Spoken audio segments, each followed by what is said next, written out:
Taiwan's smaller opposition party calls to do away with the country's government watchdog, saying it works in the interests of the ruling party. 因为监察院太好用啦，监察院可以拿来酬庸自己人，还可以当成他攻击政敌的政治工具。This is an important time, not just for the United States and Taiwan relationship, but all relationships around the world. Members of the U.S. House of Representatives visit Taiwan, meeting with President Lai Ching-te.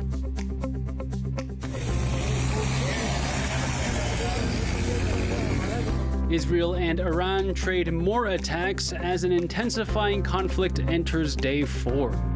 Plus, an indigenous elder campaigns to save her people's unique tradition of weaving with banana fiber.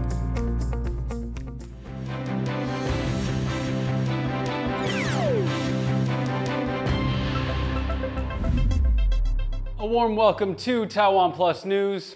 I'm Leslie Liao. Leading off with our top story, Taiwan's smaller opposition Taiwan People's Party has called for the abolishment of the country's government watchdog. The TPP says the body is actively working in the interest of the ruling Democratic Progressive Party.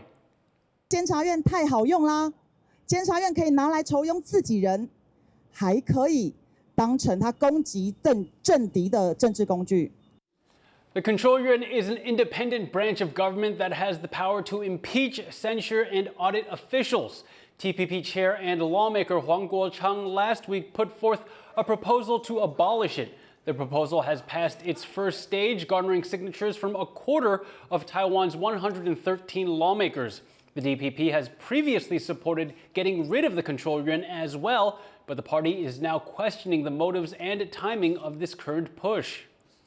我的注解是，这是一个政治报复式的修宪，这是一个急就章式的修宪，这更是一个国会扩权式的修宪。 Abolishing the Control Yuan would require a constitutional amendment, which needs both legislative and public approval to pass.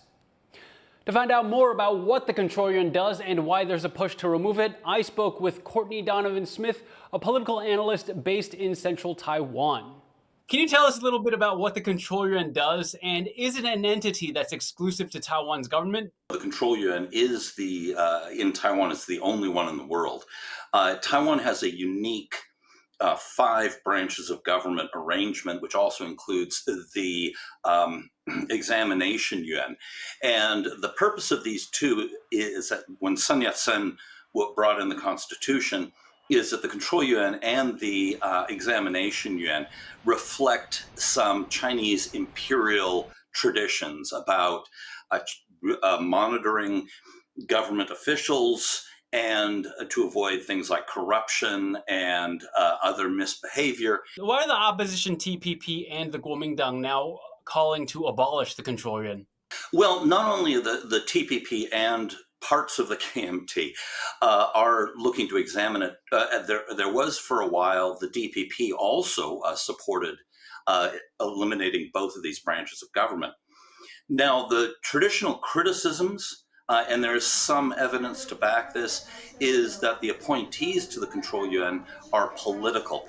And of course, that leads to allegations of witch hunts, for example, because their job is to independently investigate, audit, and can issue writs of impeachment against government officials. Well, the DPP is concerned, and they've expressed this. That they are afraid of what they refer to it as being politicized. They also have some concerns about the powers of the Control Yuan being shifted to the legislative yuan, which they fear will be used maliciously against the executive yuan. Now, let's say that the Control Yuan is abolished. How would that tip the scales of political power in Taiwan, if at all? Well, this is the Constitution, so it's held to a much higher bar. You have to first, to propose it, you need 1/4 of the legislature to do so, which they have already passed that hurdle.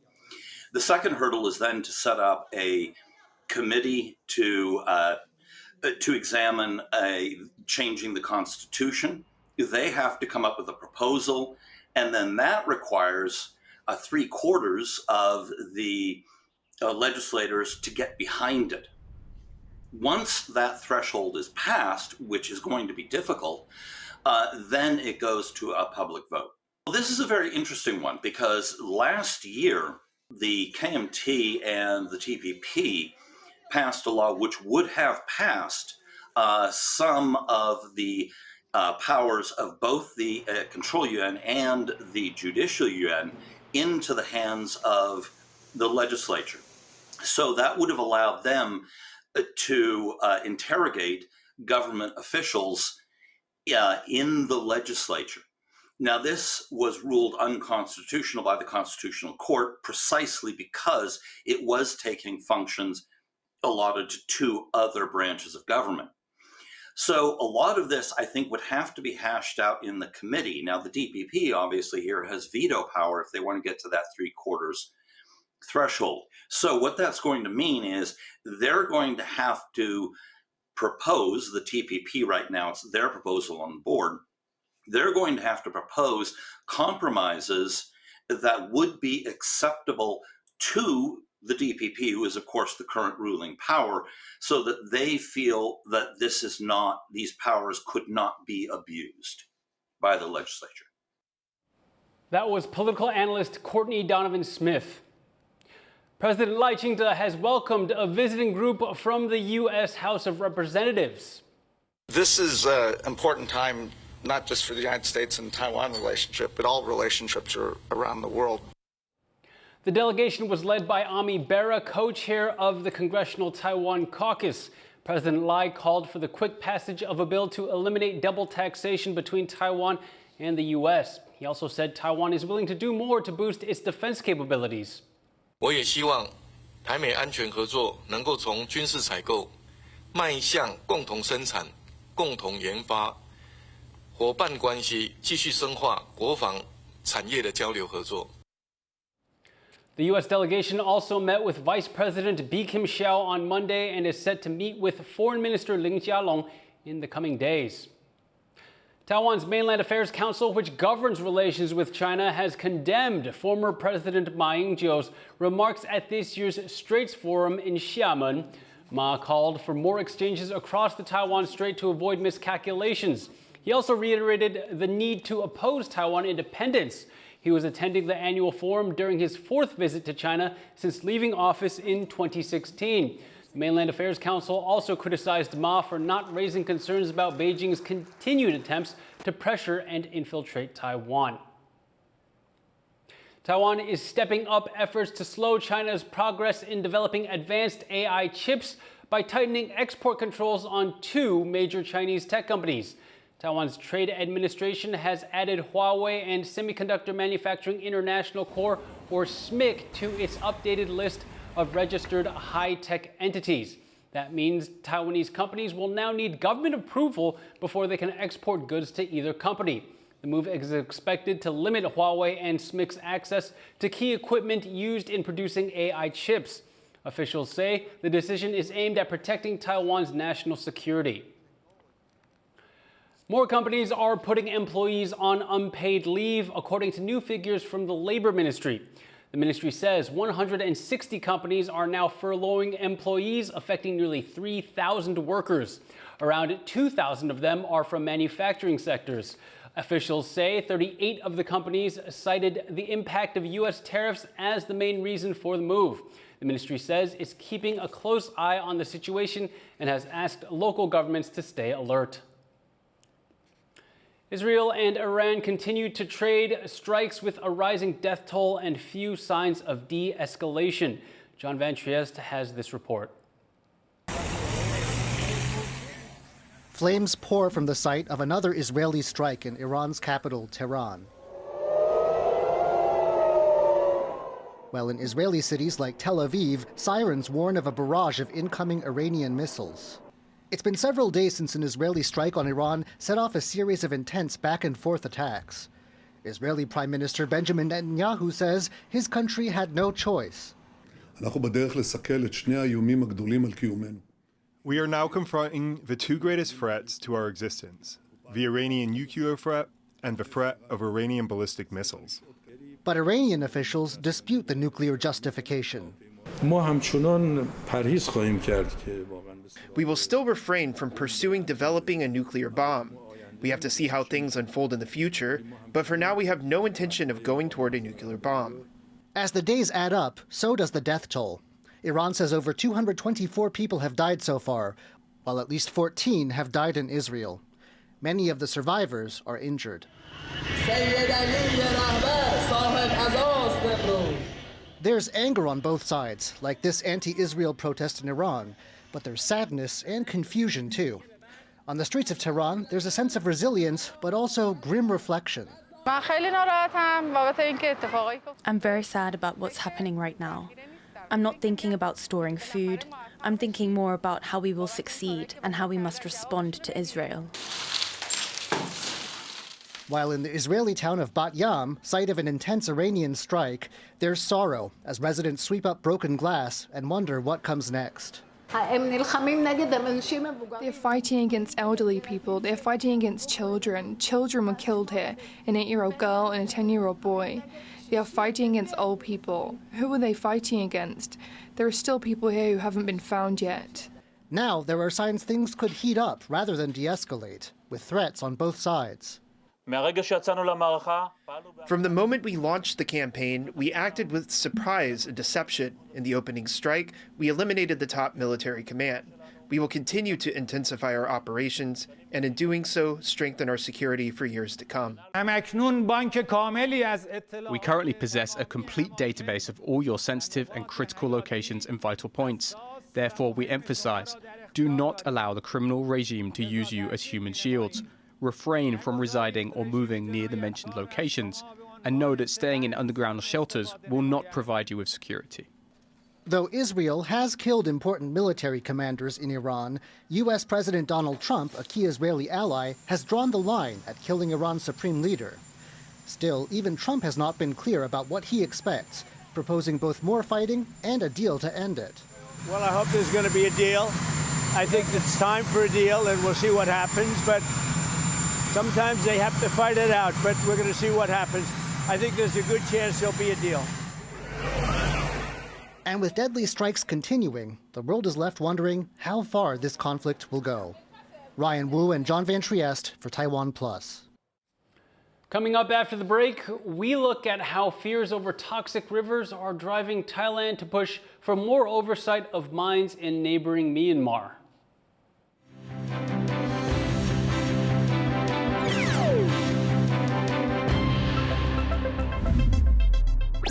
Thank you for sharing our passion for food and Taiwan. Veggie Island explores the vibrant world of plant-based cuisine. Wow, this is amazing. While Taiwan on the Rocks uncovers the stories and craftsmanship behind every sip. Have you ever tried Taiwanese beer? Are you ready to taste even more of Taiwan? In the face of adversity, the power of truth. A roadmap for a just and open world, charted by the freest country in Asia. Taipei for TaiwanPlus. TaiwanPlus News, a voice of freedom in Asia.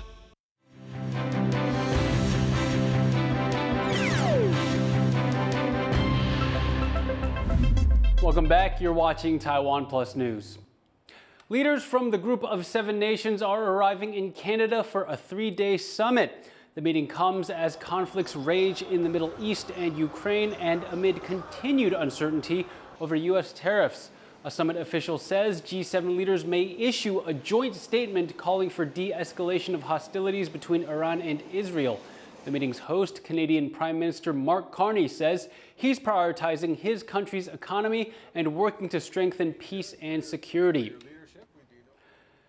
Former Philippine President Rodrigo Duterte was arrested in March in relation to his signature war on drugs carried out while he was in power. His arrest caused shock among his supporters and joy among some of the families still awaiting justice years after the deaths of their loved ones. Louise Watt went to meet some of the families in the Philippines capital. Every day, grandmother Purisima Dakumos tidies this room in a poor Manila neighborhood for her family of 12. This has been her home for 35 years. With nowhere else to go, she stayed even after police killed her husband here 8 years ago. Nagpaputok uli sila ng 3 putok. Hindi na po kami bumalik dito. Yung mga anak ko na lang po bumaba na dito na po nakahandle sa yung mister ko dito, as in dito na po yun. Her husband, Danilo, a construction worker, was one of thousands of people, mostly from impoverished areas, killed without trial in a war on drugs waged by former President Rodrigo Duterte. Now Dakumos could finally get her day in court. Not here in the Philippines, but at the International Criminal Court, or ICC, in The Hague, which tries crimes of international concern. Duterte is now in ICC custody, accused of crimes against humanity. The former president unwavering and resolute, even in the face of his arrest.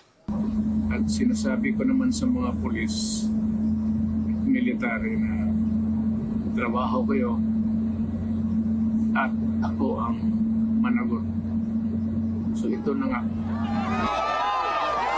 During his 6 years in power to 2022, Duterte said slaughtering drug dealers and users was necessary to save the Philippines. Former President Duterte still has widespread support among many in the Philippines who say he made them feel safer.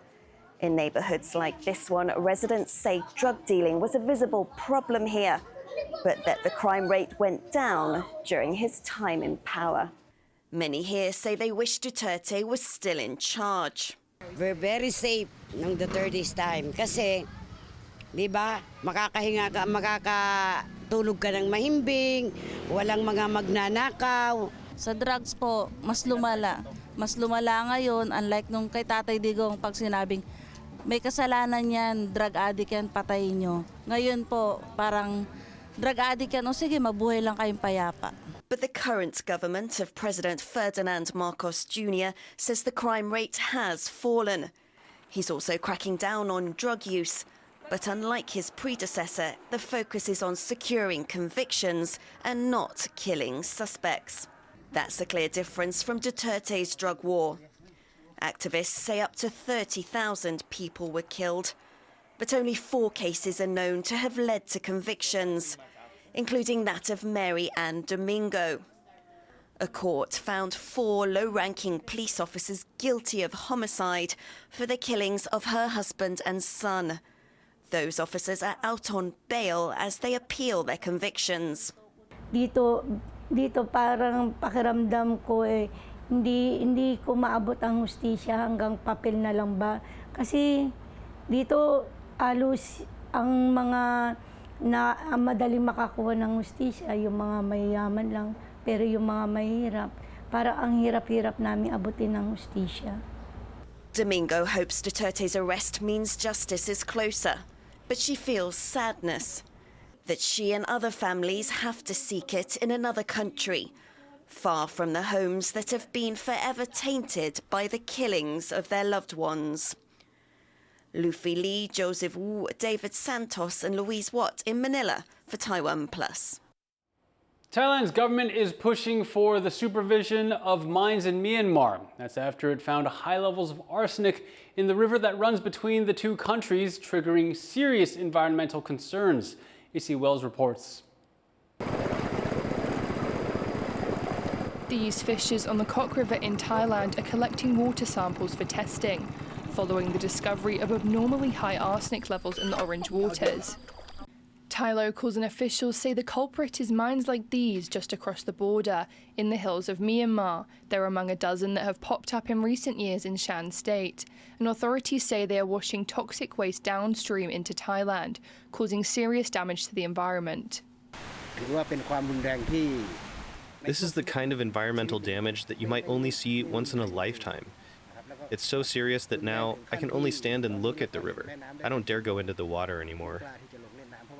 The river, which originates in Myanmar, is a key resource for thousands in Thailand and is a tributary of Asia's third longest river, the Mekong. But recent tests of its water found levels of arsenic nearly 5 times those of international drinking water standards. And while experts say the effects of toxic waste on human health wouldn't be visible immediately, fears are already taking a toll on local business. We're catching a lot of fish now because it's spawning season. Before, we sold them to middlemen and made good money. But now there's a problem because some people say, there's arsenic, I don't want to eat that fish. But despite pleas for government action, saving the river remains a challenge.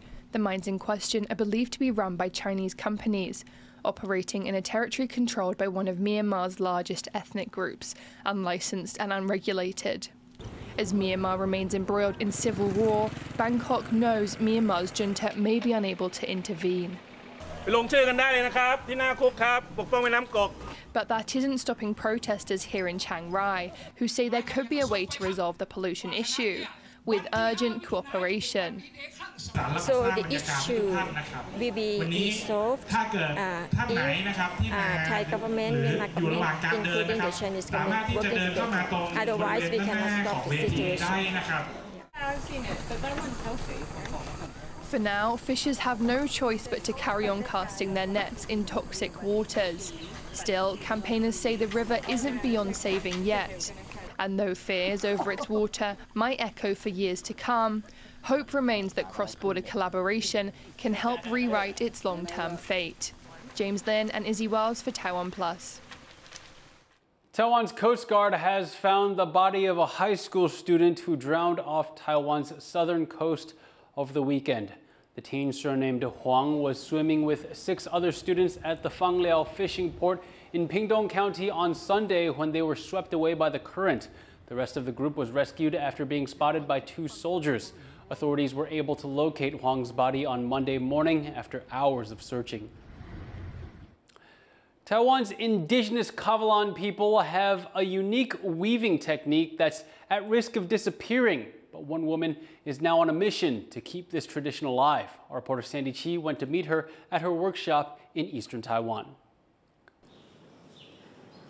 86-year-old Yan Yuying has been practicing traditional banana fiber weaving for decades, making hats, bags, and clothes. This skill has been passed down through generations in her Indigenous Kavalan community, known as Nitenunan Tupanina in the Kavalan language. This traditional craft is now on the brink of disappearing.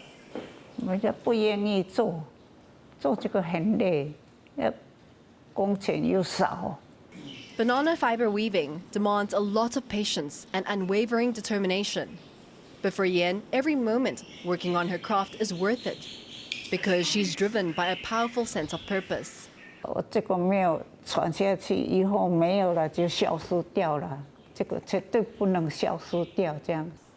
The process begins with stripping the bark of a felled banana tree layer by layer. The fiber is then washed and dried, and then wound together to make long threads. Only then does the weaving begin, the most difficult part.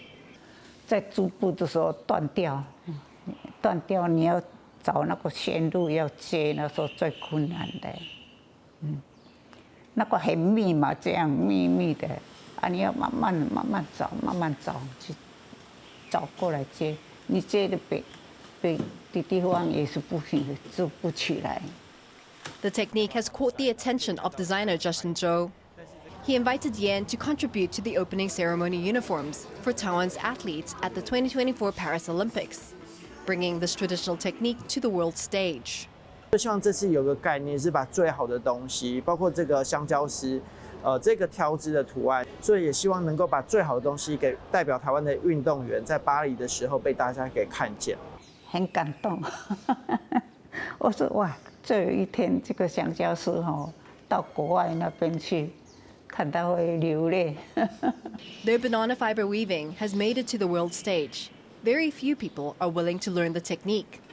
Today, Yan only has 3 young apprentices learning from her. Among them is Pan Yanxing, who is also part of the Kavalan community.